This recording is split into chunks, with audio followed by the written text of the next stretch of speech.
Wood and Wizard. Yes. It sounds great, actually, doesn't it? It does, Lovely yeah. production. They took months producing those. That slightly wheezy noise you hear in the background is Eddie Izzard has joined us, and he's come in spreading phlegm and good cheer. Oh, dear. It's like a character out of Dickens, isn't he? It's like old Pumblechook has come in or something. You know that thing I had to do running down the road? I was, the car was stuck in traffic, so I decided I'd do some running down the road, a la Kramer versus Kramer. That's very nice. A la Dustin Hoffman, 2 movies. Name the other movie? The Graduate. Yep. End of The Graduate. I'm knocking on the door. Yeah. Was it, what's the name of the woman? Christine? Oh, no, it's Janine. No, is it Dave, wasn't it? Roger. Steve, I love you. Arthur. All of you. Before we go into your running, though, we're being quite rude here because we have Rosie, who's a belly dancer from Dudley, about to give birth. Heavy metal fan. And John, who is in the beautiful, picturesque Aberdeen, where the snow has freshly fallen. Really? Oh, how lovely. Like in my and we're halfway through a very tense battle for supremacy here. OK, we gave you both... I'm just going to check. You both still there? Yeah. Good, lovely, thank you. Eddie's here. Do you want to say hello to Eddie? Hello, Hi, Eddie. Morning, afternoon, by 5 minutes. Hey, happy Christmas. That would have been nice. Happy Christmas as well. Merry Xmas. OK. What do Eskimos get from sitting on the toilet too long? Rosie? Is it a pain in the eyesole? No, but that's excellent. That's very good work. I like that. Good work. Good work. Who says people from Dudley have no class? Pain in the eyesole. Pain in the eyesole is lovely. John, what do you think the answer might be? I think it could be Polaroids. The correct answer we were looking for is Polaroids, but pain in the eyesole is so very good. Yeah, that's very good. I think we have no choice but, surprise, surprise, to split them down the middle. Yeah. All right, we're going to do that. I tell you what, if you wouldn't mind hanging around, if you can speak to Fiona or one of the other lesser human beings who work on the show, they will then work out who wants what, and we'll make sure you get a fair dibs of the goods. Okay. All right. Have a lovely Christmas, Rosie. I hope all goes well with the baby. I'm sure it will. Thank you very much. And you two have a lovely Christmas as well. Thank Great you. listening to you. All right. Well, thank you, and really good luck with the next year. Is it your first child? It is, yeah. I'm 38, so it's quite good, yeah. Well, congratulations. You could still knock a couple more out if you want, couldn't you? Once you've had one, you may as well have a few. You might as well. Also, it's so much easier once you're broken in. Once it's stretched Hey, once the muscles are shot, boom, knock them out. They come out like peas from a pod. And John, have a lovely Christmas. Relax the rest of this afternoon. Put your feet up. Have a good one yourself, sir. Take it easy. Thank you. Have a great Christmas. Thank you both for joining us. Thank you. Thank you. All right, we'll be chatting to Mr. Eddie Izzard after this. Who was that last one there? That was U2. Christmas, Wow, baby, please come home. That was nice, wasn't it? Yeah. U2, what a band. We have with us Eddie Izzard. Eddie, how lovely to see you. It's now, finally now, feels like Christmas to me seeing Eddie's face here. Mm. I know, it's always Christmas, isn't it? It's always once a year. Once a year, and then you come and join us here. It's always lovely. Well, I've been over the other side, so I don't know what's happened and stuff. I didn't even know, I don't know anything. You didn't even know the country was still here? I thought we might have moved, done the outboard motor thing. If we move, we'll send you our change of address, okay? Because I think we all do in the United Kingdom want a Mediterranean coast. Absolutely. If we could just if we could just do the outboard motor thing and someone just lean over. We get everyone to lean over and just underneath. You know what would be great is if we could just swap places with, say, Gibraltar. We all go there. No. Actually, someone lift up Gibraltar, put them where we are, and put our country there. Well, we'd have to go vertically to get in that space. Well, we'd squeeze in, and then people could walk over from North Africa to Spain. I think a lot of us would be underwater, because, it's very close on Africa. Yeah, but as long as it's not us, it doesn't matter so much, does it? Well, so how are you going to arrange that? You're going to say, I'm Jonathan, I want to be above the water. We'd all migrate to the top of the Pennines. Would be an iceberg. Look, don't bog me down with details. Read the pamphlet. I've measured sent you the pamphlet. country with a ruler. I wonder, but we used to all be connected up, didn't we? We were all one. We were, and it's called the sleeve. That's what La Manche, the French call the English Channel. You'd think they call it the French Channel. You think they'd go, we love this, and they call it the sleeve. That's what La Manche is. Yeah, because they don't care. That's a funny because they've got a Mediterranean coast. With the sleeve, they couldn't care less. Exactly. It's not their main. Yeah. They're not looking there. We're looking over all the time. We're saying this is so close to the equator, and they're saying, well, not as close as this bit, which is just a bit sleevey. We're happy. Well, I feel we've kind of dealt with geography. Yeah. Let's move on. Eddie Izzard has a 4 live DVD box set. I'm giving your last DVD, Sexy, to someone in my family for Christmas. I'm not going to say who because it will spoil the surprise, but I think she, it's a bit of a clue, will very much enjoy it. Okay. Well, that's great. That's very nice. It's not my wife. It's not my youngest child. There's a clue. I think it's an ideal Christmas gift this time of year. I'm glad you got the box set out. And you know what's great? I would have thought about Eddie looking back on his previous DVDs. Look at the different looks, the many faces of Izzard. Yes. Over there, it's a bit like looking at a David Bowie compilation. You've gone for such different looks on all these covers here. Well, it's just accident. And the first one we don't actually bring out again because it just looked a bit of a mess in the first one. Oh, I see. Live at the Ambassadors. Well, you just looked a bit kind of... I was a bit round and with a bad haircut. Well, can't you do what Kate Winslet does and has it sort of stretched in the Photoshop? I should know. I actually worked that out. That's what I should do. Photoshop it. No, I'm releasing it as an audio. Just audio. Oh, then I thought, the vanity. No, well, it's all about vanity at in my front room. Yeah, in his world. Now, out of these looks here, people can't see it, but if they go to a shop, either to buy a copy or just press their nose against the window to look at the cover of Eddie Izzard's box set, 4 live DVD box set, which of those various looks there would you favour? Which is the one that you think looks best, is best for stage work? Well, the Dress to Kill one is the top left one. That's the blue. It's a slightly narrow, slightly Indian-looking silky jacket. Yeah, and it's a sort of boy-girly action transvestite kind of... You've got the ginger hair going on there. Yeah, well, it's very red, actually. It's almost orange. You know what? Actually, if you squint, it's a bit Anne Lawrenson. Oh, look. No, I think it's look, more... Squint, have a look. Squint. Never mind what you think. Have a squint. Is that, or is that not a little bit like... It's a cross between Anne Robertson and Kiefer Sutherland. He's rescued it. He's clawed back some dignity from the Anne Robertson giant. So what are you doing? You've been away, you've been filming mostly, or what have you been doing? Mainly filming, not in a film, just me and a camera wandering around the middle America. And that's good. I went to the Ocean's 12 opening, which is... Now, of course, you're in the film Ocean's 12. It's really my film. How exciting that must be. So you're working with... Who did you actually get to work with? Who are your filming directors? I worked with everyone except the tall woman with... Julia Roberts? Yeah. The tall woman with the twins? Yeah. As we call them, and too many teeth. She was off having twins, so... Andy Garcia? No, I... Well, not with him either. And Andy. All right, but you work with... But I met him at the opening. Did you work with the Chinese fella, the acrobat? Didn't work with him. Right, okay. George Clooney? Yeah. Now, does George Clooney, is it true he insists people call him Gorgeous George on the set? No, there was a thing that Brad issued a notes thing that saying everyone in Italy, all the crew, had to call him Danny Ocean. So they're all calling him Mr. Ocean. They said he wanted to be stay in character. So for a long while he was being called Mr. Ocean. It was mainly water fights. It does sound like everyone had a lot of fun making that film. And from the photographs I've seen of people sitting on a yacht, and you think, okay, if you were wanting to be on a yacht with a bunch of famous people, that's the yacht to be on right now. George Clooney, Brad Pitt. Were you on the yacht ever? Did you go yachting? Did you get invited to the yacht? Did you have yacht access? Yeah. You were yacht side? Yeah. You went on the yacht. Oh, he's on the yacht. He's a yachty. Not that yacht. Just a small little dinghy. He had one that was trailing along in their wake going, hi! I was trying to get on that yacht. I was actually. And Lisa Snowdon was on the yacht with George Clooney. Jennifer, what's her name, was with Brad Pitt. Yep. Well, they came to they'd already been to the gig, so I knew them from before. So you know some. But the first, it was playing. It was basically in Rome playing poker on the roof of the De Russi Hotel as the sun went down, and playing poker into the night and drinking wine. So that was. And then we had to work as well, which was really... But memories like that, priceless, I would have thought. But I only have 2 scenes in the film. But it's mainly my film, I think. And the film spins... It's a pivotal role, you know, one of those... The fulcrum. Without you, the film wouldn't really work, Well, it just wouldn't hold together. Yeah. It would just... You're the glue. I'm the glue and the fulcrum. You're the grout. I'm holding the tiles. No, to the I'm wall. that central pin. You know, like in a door hinge. Yeah. Well, we're talking That's about not very Victorian sexy, is it? engineering there. No, hinge-like. Hinge like no. Who's your bracket then? If you're the hinge? No, okay. Let's look at, no. I'd say like in a pyramid. A pyramid, like a worker bee. Like a worker bee, not the drone, but the worker bee who make the hammer. No. You know what you are? What? The solid foundation. I think I'm the pivot. You're a fulcrum, you're a flange, you're something. It's almost a song you've got there. Here's a fulcrum, here's a flange, yes, here's something. You're my fulcrum, yeah. So, yeah, but it was... Well, we're having a nice time. I don't know whether anyone's enjoying listening to this, but we're having a lovely time here. I imagine this is what it was like on the yacht. It was just, yeah, it was good. It was like a gig. It was a big, crazy... Now, I've very briefly met most of those guys.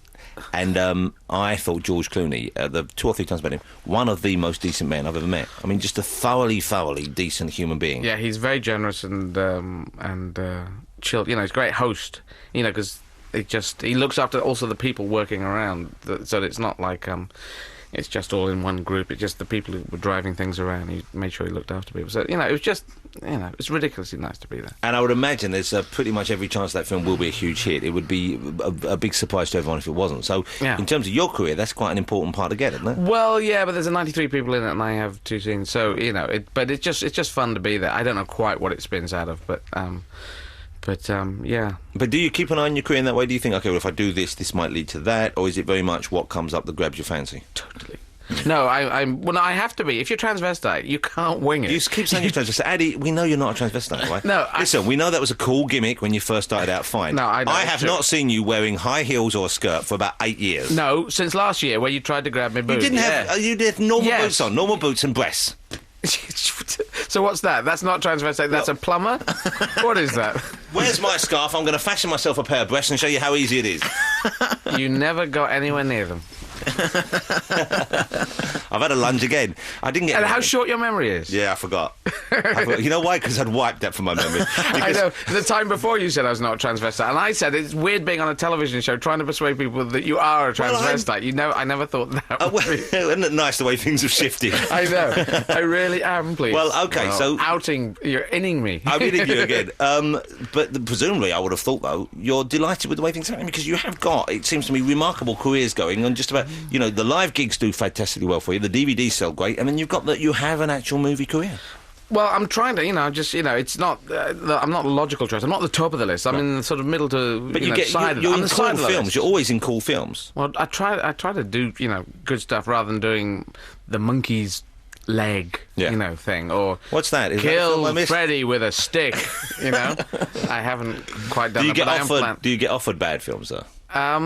Not really. I just say the no is way out there in front, so I'm not really... So they don't even come to you with that necessarily. No. I'm really looking forward to Ocean's 12. When does it open over here, do you know? I think it's January or February. I think it's just open in the States. Yeah, it just opened in the States and it was... I can't wait, because number 11... Well, not number 11, the one called 11 was great. Well, a lot of people in America are going, where's 1 to 10? Where's Ocean's 9, man? Yeah, and what happens is in a few years' time, George Lucas will make them and they'll all be terrible. Yeah, the previews. Let's have another bit of music. We're getting into a Christmas mood, or we're trying to here today, even though we have limited records. Does Christmas figure large in your life? Yeah, I really like doing the decorations. I did when I was a kid. I don't do them anymore. I just look at them. I put them on... Actually, I download Christmas things onto my phone, which I just showed you. You showed me here a beautiful Christmas scene on it. Yes, a little smoky, log cabin with snow coming down. And little footprints coming up. But it could have been that, you say it's Christmassy, that could be an unpleasant scene. That could be the site of a terrible serial killer. No. In the woods? No, it could be just someone freezing to death up there. Yeah, well, then they're so suddenly... But it has got smoke coming out of the little roof, as you can see. That is rather lovely. You know what makes this picture work? So someone could be on fire in there. There's all sort of snowflakes coming down. Yeah, it's beautiful. Very nice. Aberdeen. Is that not just eating up your batteries, though, having that on all day? I know, but when we were kids, do you think we would have had these things and would also fight over them? Isn't it incredible that there are phones that work that you can carry in your pocket? But that's what we wanted when we were kids. It's all about being secret agents. Yeah. And now even secret agents have them. Yeah, but secret agents don't have ones as good as this. You're better than secret agents. Let's play a bit more music and we'll talk more about our wonderful mobile phones after this. What track is this, Andy? Bit of Ray Charles. Aye, come on. That's great, isn't it? Ray Charles, what a voice he had. Before we talk more about you, Eddie, which is a fascinating subject, obviously, but Christmas time, presents, we were talking earlier on about gifts we had when we were little, and I forgot to read, people did kindly email us in. I remember when I was little, I had a John Steed walking stick that fired red bullets out of it. Really? I think we've discussed this before, have we not? No. Because you were in the movie Avengers, of course. Yeah, I was in a small, pivotal. A flange of a path. Yeah. It was a sort of, I'm going to put together a whole evening. Evening of very small roles. Joint-based roles. But I was talking about Zeroids that I had when I was a kid as well, and someone emailed us, Will, said he was trying to get some Zeroids, he couldn't get them anywhere, they're too expensive. Someone's found a Mr. T on a soap on a rope, because I used to have a diver soap on a rope. Yeah, well, I mean, those because I always thought there should be a Pope on a rope, and that would have been... Who's to say in Vatican City that you can't buy that in the souvenir shop? I haven't seen one. But have you been to Vatican City? Yeah. Have you been to the Pope's shop? Yeah, I went to the Pope's shop. Did you Pope in to the Pope's shop? I did. I had an ice bucket, whatever that drink was. It wasn't really one, was it? The John Steed walking stick, someone said they had one as well. And this guy says, hello from Budapest. Someone's listening in Budapest. Isn't that exciting? You did not imagine the John Steed walking stick. A friend of mine in the 60s had one, and I really wanted it. The other toy I wanted but never got was a big gun that could be a mortar, a handgun, and various other weapons. I think it was called a Johnny something. You got one of those? I've got like 8 of them. It's the Johnny 7 gun. Really? Oh, it's a great gun. How come you got 7 of them? Well, I never had one when I was a child, and there's a sense of kind of entitlement that goes with growing up and being successful. In case anyone breaks in, you come up with them with all the noises. Well, I bought one, and it wasn't quite as minty box as I wanted. I wanted it minty, so I got another really minty box one. And Which you don't touch? But then, and then I'd ordered another one just in case that one didn't turn up. And then I saw another one. I thought, well, if I don't see another one, I'll get that. And then I thought, well, my brother's never had one. I'll buy that one. And then I gave one to Nick Rose from Duran Duran. So I bought a lot. My wife got quite angry. And you gave one to Nick Rhodes from Duran Duran, just in the middle of that. We're forming a new club. It's called the New Johnny 7 Club. Would you like to join? Well, I've never seen. I didn't even know Johnny 7s existed. I wanted Thunderbird 2 with the legs that went thong. Yeah, and there was a metal one and a plastic one. Yeah, we had the plastic one, but the metal one looked slightly more special. I thought the plastic one was better. Well, I think probably whichever one you had, you wanted the other one. Yeah, because the metal one would never have flown, would it? Too heavy. No, well, it's impossible, isn't it? Yeah, you're never going to get that. That's what Bumblebees told me. Yeah, bumblebees, they say technically they should not be able to fly. And bumblebees will tell you that. Yeah, themselves. They don't make honey either. They make raspberry jam.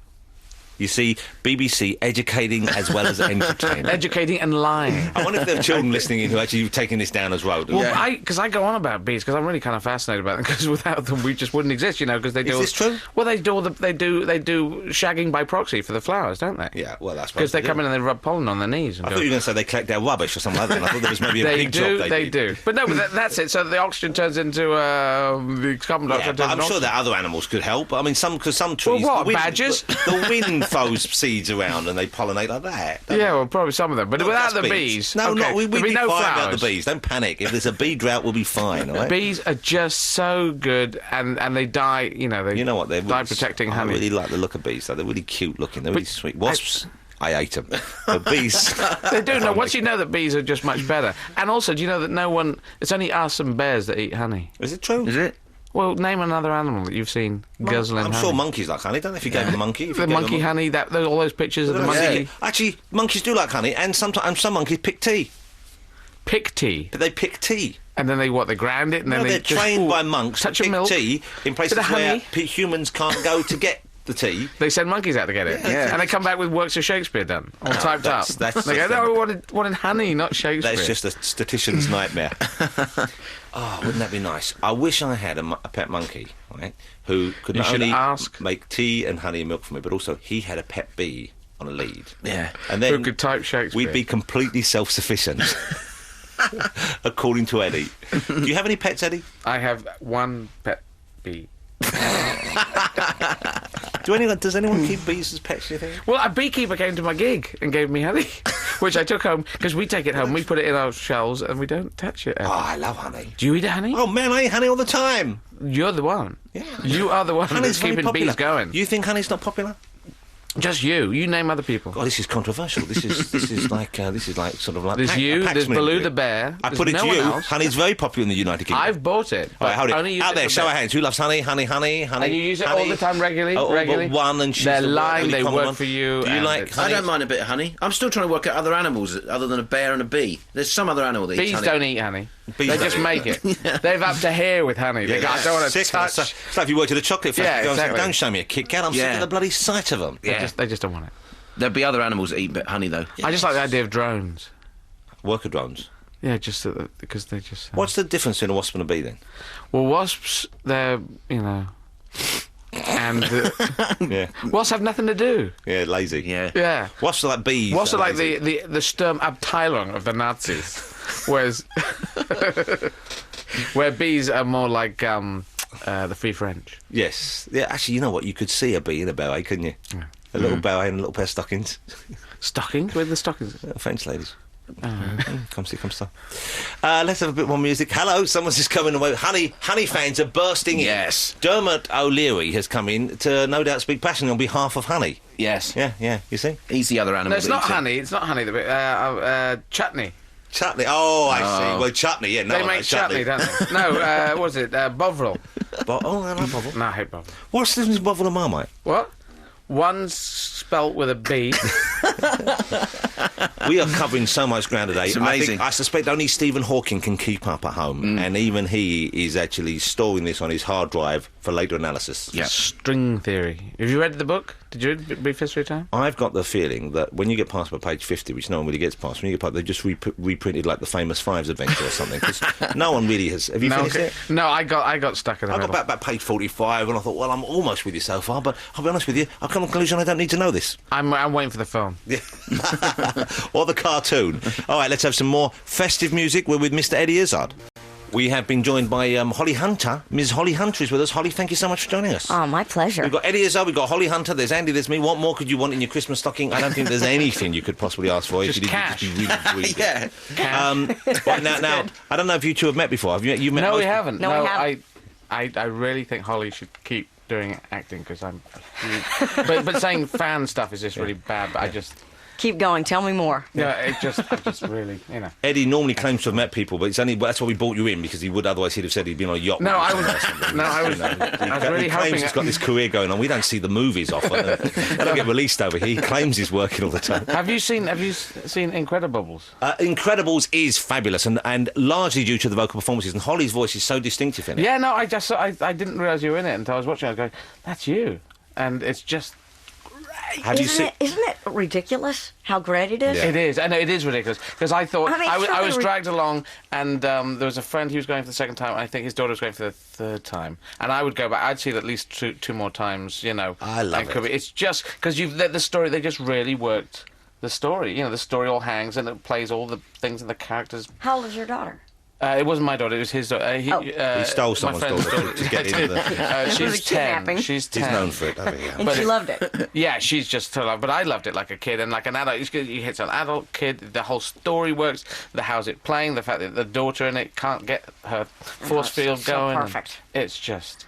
Hello, two other people in the room over here. What's going on? my God. Andy, we're being ignored. I know. It's all right. No, it is because I love doing voiceover. I mean, you know.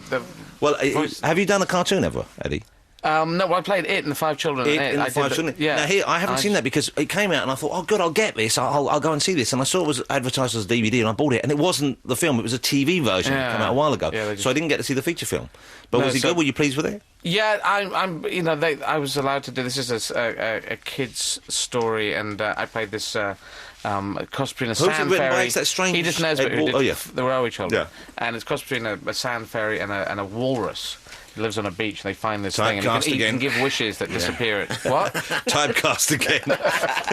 Holly Hunter's, never mind York. You see what he's doing, Holly? You come in, we want to talk to you, he's going on about his films. Shut up. You Holly, asked him. Yeah, don't start on me. Hey, Holly, have you ever had a mince pie? Listen, no, and I don't want to. All right. What about a wagon wheel? You ever had a wagon wheel? Wagon Wheel's good. Wagon Wheel's good. Wagon Wheel was a delicacy from our youth. Listen, I've been sent a big basket of Wagon Wheel. Now, I don't know, there's a red and a blue one. They're both give you... That's jammy flavour. Ooh. No, don't and go this jammy. is... That'd be It's probably jammy as well, but it says it's an original. No, that's an original. This doesn't look familiar to me. Well, Go original. Do you want to try one for us? This is a beautiful moment. Would you like an original? No, I'll yeah. Andy, original? Yeah, go on. You don't try jammy? No, jammy. Doesn't I'm going feel right. jammy. I'm trying jammy. Can I save it till No, you afterwards? cannot. Have a bite now. I tell you what, they've got smaller. Why not? I'll save it, I swear to God, Well, promise. you swear to God. That's a great accent you have, Holly. Oh, I can't help it. You're from America, I believe. Whereabouts in the south are you from? Georgia. Georgia. Wow. And do you go back to Georgia much? Do you see Mason-Dixon line. the Mason-Dixon? I was just in Atlanta. It's back to you again, Eddie again, me. Cool. Because you'd think the Deep South is kind of, you know, you just think they'll Mad. go down there going, But people what you think guys doing down here? But Atlanta's really cool, isn't it? Isn't it really Is cool? that what you think? No, actually, Atlanta No, is that's extremely what the British- cosmopolitan. I didn't think British that. I thought it was But really you nice. can definitely go down there and get a little lost in the... I've never been lost. Vibe. Never lost once. But you know what? A lot of Lovely, helpful, Americans, a lot of North Americans would think that. You know, in the No, I northern wouldn't. No, I things wouldn't. they'd say, No, oh, you're the racist. South is whatever. Yeah. Because you're racist. He's racist. I'm sorry. He's being racist. No, He's not being racist at all. Yeah, he is. it's just it's No, everything. he's being prejudiced, not racist. It's Same like thing. everyone thinks English are just going, well, I live in my castle. And, you know, So he's being we're not racist all again. like So he's being prejudiced. Bigot. You're bigot. Big old bigot. that. I'm a smaller. All bigger. So, Jonathan, what would you like to talk about? I would like to talk about Let's your talk about play you. in the West End that a friend of mine went to see 10 days ago and said he loved it. Oh, and I I'm haven't so been to see it, glad. but you're on till February, aren't you? till February the 26th. The Bog of Cats, it's called. By the Bog of Cats. By the Bog of Cats. And it's got a very beautiful poster, which is kind of weird. First of all, I thought, oh, it's just out of focus. But I've driven past it a number of times. What a lovely, striking image. Is that you on the poster? Of course it's me. Well, it's out of focus. You can't tell, but Well, that's the point. I know, but to make people don't drive act around as the if I block should know with it's you. you. It's out of bloody focus. You want people to look at it a couple of times to see. Yeah, well, that's what I've done. But I still Good. couldn't make out it was you yet. I need one more drive past and I'll slow down. How are you enjoying it, and how are you enjoying being in London for this length of time? Well, doing this play has been a fantastic experience for me, and it's an amazing roller coaster ride to go to every night. It must be exhausting though, because you kind of carry the play. I mean, you're on stage almost all the time. Well, here's the interesting thing that Eddie can also attest to is that once you're doing a play, you rehearse it and you get into a kind of shape. And then as you begin to perform, vocally, emotionally, physically, you get into a shape that you're not in any other time in your life. It's basically like you're in training or something. Well, it's You're like an athlete. You're kind of like an athlete to a degree. I mean, you can do 7 or 8 performances a week because that's the kind of tone that your whole being, gets into. So you do a matinee as well, I guess. Is that today, the matinee? Yes, exactly, in just a few moments. I don't dread it because I don't do it, but I would dread the concept of the matinees, because to do something which is obviously emotional and wrenching, like you're about to go on stage, and I know funny as well, but to have to get in the right mood for that on a Saturday afternoon, and it's raining outside and the streets are filled with shoppers, it must be kind of a... Actually, no. Surprisingly enough, it's almost like hooky. It's almost like you're doing it on your day off. I mean, there's a certain liberation to doing matinees, in the best sense of it. What a positive way to look at it. Well, we only do 1 matinee a week. Right. So, therefore, I can really feel kind of good about it. And also, because I'm doing 2 in one day, sometimes that can also be kind of great, because I don't have to wonder if I'm going to be able to do it. I'm going to be in the world all day long. I might give you a book to read out. I love your voice. I could just sit here and listen to it. I don't want to interrupt with questions anymore. Would you just keep talking for the next, we've got 15 minutes? Just tell us about yourself for 15 minutes. That's what I'm here for. What a lovely voice. Isn't that incredible? I know, as I said, I'm watching The Incredibles, and it is this distinctive... I didn't know it was Georgia. I thought you were Texas. Could you talk a bit less and we could just hear Holly more? I am so way off geographically, aren't I? So I've been to Memphis. I've never been to great Georgia. town. Yeah, but everyone moves so slowly. But isn't it great? Yeah, but everyone moves so slowly. But don't you think that It was an incredible town. It was a bit run down. It seemed to be, I think economically, I went there about 12 years ago. Yes. And I think since then it's had some cash injected, and there's been some, the community's got together a bit more, and it's really on the Downtown way Memphis is much more of a thriving metropolis now than it was rather then. not unpleasant, but it was kind of just a bit depressing to go down there when I went there. Downtown was definitely deserted, Yeah, a little bit derelict. It wasn't so good. But America is what a fascinating country America is, because at the moment I think it gets a pretty bad press because of the administration. Why, 'cause Bush? Yeah, the global. Well, obviously I know we're not surprised at that. But I'm thinking, as a country, whenever I've been there, I've always... What happened to us? What happened to us? Democracy happened How to it. could we invite this guy back in? I've long been opposed to the whole concept of democracy. It may be just to... I don't know. It's Roman Empire. Well, it helps us in Europe, because I'm a Euro enthusiast. And if Mr. Bush is just... annoying all of us in Europe. I love the fact that you're still trying to eat your wagon wheel while you're living something which you're quite passionate about. Hold on, I've got a bit of jam stuck in it. No jam, I haven't got jam, I've got the original. It's like John Merrick making a political speech. Just run yourself into that piano. I don't come from Georgia.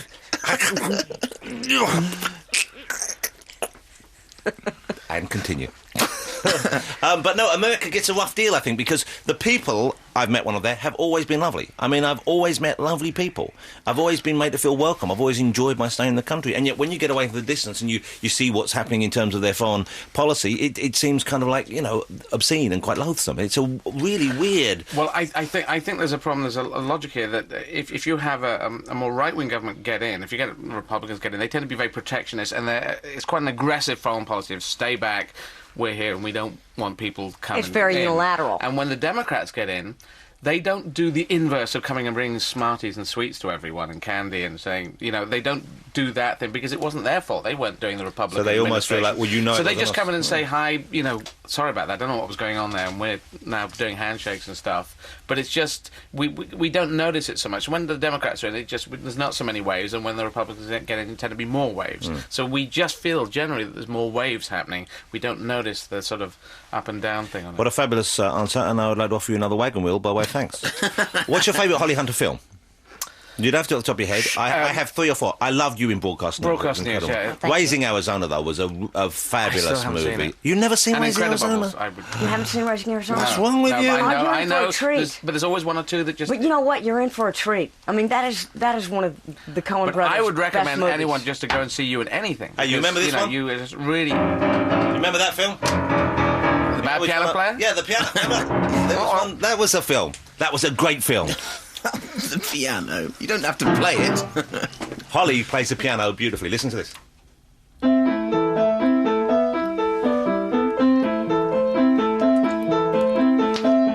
Hot dog. Hot Jiminy dog. Listen to that. She just went and did that. I know. Unbelievable. Like a kind of robot would do it. Oh, thank you so Like some much. sort of a replicant. And Where now you I can shall actually be still- going. No, don't be silly. That was beautiful. Because I didn't know when I saw the movie, I didn't realise that you could play the piano. I thought that was, so much of it is smoke and mirrors when you see movies.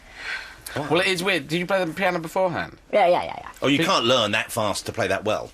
No, I know, I've been it's struggling with interesting it. because if you do play, because Gary Oldman, he played Beethoven. It was one piece he played all the way through. And, Did he? Yeah, there's one piece he just wanted to absolutely do one particular piece, but then you can't. You just again smoke and mirrors. You tend to think, it's all. I thought that was a good film. Did you see that film with Oldman's? No, I I didn't. really liked Yes, that film. Immortal Beloved. Yeah, it was a I really liked good it. It was movie. really twisted. And if you listen to the director's commentary, he doesn't talk anything about the film. He just talks about Beethoven. Oh, I haven't got the time to listen to director's commentary of that. They're doing I've got Chronicles of Riddick to watch. Ed Harris is playing Beethoven. Oh, really? Is he? Yes, with Agnieszka Holland directing. Polish director. He's very hot. I really like Ed Harris. Oh, yeah. That'll What on Oh, stage? yeah. What? A film. Another film. Beethoven endlessly. Never mind Beethoven. Holly Hunter. What? No, do you prefer doing stage work to film work? Because I miss seeing you in movies. I know you're in The Incredibles, but you're not really in The Incredibles. It's not you on screen. It's your voice, it's your talent, it's It your looks presence. like but you. it doesn't look like you. Haven't got a big backside like she has. What's the deal with that? People have been very, very, complimentary about her backside. I love it. I love a bit of back, but she could make that small if she wanted because she's Elastigirl. There's the flaw. Look, I had no say in any of the anatomy. It's a wonderful film. But when are we going to see you back on the screen? Well, I've got a couple of movies that are coming out, I think, in the beginning of this next year. One is called 9 Lives by Rodrigo Garcia, and the other one is Mark Mylod. He's both of them are independent films. Mark Mylod's he's an English director, isn't he? He is. Oh, right. Yeah. Yes. I didn't know. And Mylod directed Woody Harrelson and Robin Williams and me in this movie that took place in Alaska, and it's called The Big White. So those two movies, And is that a comedy? It is. Wow. Oh, wow. That sounds great. When are they? You don't know when they're out? 9 Lives comes out. It premieres at Sundance, which happens in January in Utah. So, but The Big White, I'm not exactly sure. And do you prefer making movies to being on stage? Or, I mean, I imagine in some ways doing a stage play must be a more satisfying experience in the here and now because you get to go on the whole journey when you're there. Stage is grueling. Huh? I think grueling. Back to Eddie grueling? again. Eddie, I'm only joking. I'm sorry. Stage is grueling, but there's something preferable to it because you get to go through the entire gestalt of the story, the character in one evening, and I think that the actor, of course, has more control on stage. Of course, because you're not being filtered through. And in movie, there's so many variables that get added. I mean, you've got the music, then it's how it's edited, how it's shot. Everything is added, which you have very little to. Well, to yeah, your control performance over. can be completely made unrecognizable. I'm sure you would be more than up to the job of directing a film if you so wished. Is that I don't something you'd know. like to do? I don't know. Come on, you're smart enough. Would you want to? I No sort one of wanted cares. to, but I Holly, didn't know. would you like to... No one cares about Eddie Izzard directing a movie. Who wants to see his film, Holly? You want to see your film? Just... But you've got to want. You can't. It's a proper Yeah, job, exactly. isn't it? It's not one of those things it's where 130,000 decisions a day. you have to have like this ravenous desire to do it. Yeah. Who's the best director you've worked with? And I'm going to ask both of you that. Who do you think is the... Or who's the one that you most enjoyed working with? Then? Oh, that's just too difficult. Why? Come on, don't be Because silly. I worked with this amazing director Michael Ritchie who did Downhill Racer and The Candidate and Smile and Bad News Bears and these amazing movies in the 70s. And I worked with Michael on a movie called The Positively True Adventures of the Alleged Texas Cheerleader. Oh, yes, I saw Murdering that, Mom. yeah. And he was just incredible. And then the Coens. The Coen brothers. I would work with again and again. And Jane Campion, who did the piano, and Jim Brooks, who did broadcast news. But they're some of the best names working in film today, aren't they? I mean, you've just gone through a list of some of the very best people and the most interesting individual talents. But it's a very precarious job, directing. I mean, it's interesting. You can have people who will direct like 2 brilliant movies, and then somehow they'll lose the feel.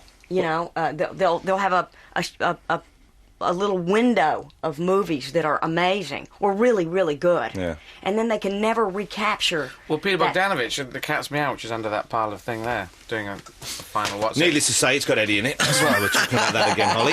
But I played Chaplin in that one. But, that was one where he's been up and he's been down, he's been up and he's been down. But he's made some... But interesting, even the movies that didn't do that well necessarily for him, there's always something in there. You always think, well, actually, he's still got the talent. But you're right, it does seem like people can't maintain that level. I mean, some people... But it can be the same with actors as well, can't they? They just... It depends how they burn I think it's slightly less true with actors. And, of course, directors can have the up and down, and they'll come back with... And Michael Ritchie did that, very much so, because... I suppose they fall out of favour as well with the studios and with the people who are controlling the finances. I mean, there are a lot of things. Well, it's interesting. I interviewed Martin Scorsese this week, and you would think here's someone who is rock solid, could get any project he wanted made, but no, that's not the case.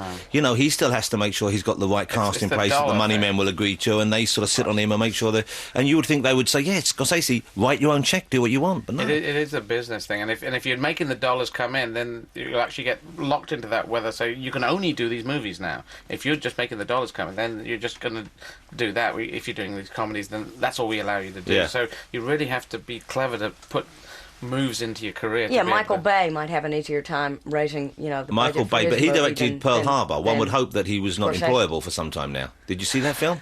But it doesn't even matter. Does to me. It was 3 hours of my life I'll never get back. But he also did The Rock. So, which was equally awful. But Rock was great. There are still. Can you please at least finish eating your wagon wheel before you try and join the... I'm having a very intelligent conversation with my friend Holly here. If you are going to butt in, then please make sure you haven't got food in your mouth. Rock was great. Well, I like The Rock as well. Yeah. No one's even talking to you. Oh, thanks. But The Rock was great. Will you stop saying The Rock was great? It was okay. The Rock was great. The Rock was great. The Rock was great. He was great. Mediocre. Ed Harris was in that. He was very good, and he was playing Picasso. They were all angry. I like Nick Cage. All right, let's have a little bit of music. Right. Get ourselves back in a Christmassy mood. Well, we've only got one record left, and I've got to play it because I think it's the greatest Christmas record ever written, The Pogues and Kirsty MacColl, but it's 4 minutes 28. I wanted to play this for my wife as well. Okay. I don't know, would you like to dedicate this to someone as well, Holly? Do you have someone listening? Probably not to this show, I would have thought. Sweet G. Okay. I had to dedicate it to my mother. Okay. And, Andy? To everyone in the world. You currying favour with strangers yet Exactly. That is a beautiful, beautiful, beautiful record, isn't it? Yes, it is. I mean, it's not strictly a Christmas song, I don't think, as such, in some respects, but it's a beautiful song. Emotionally.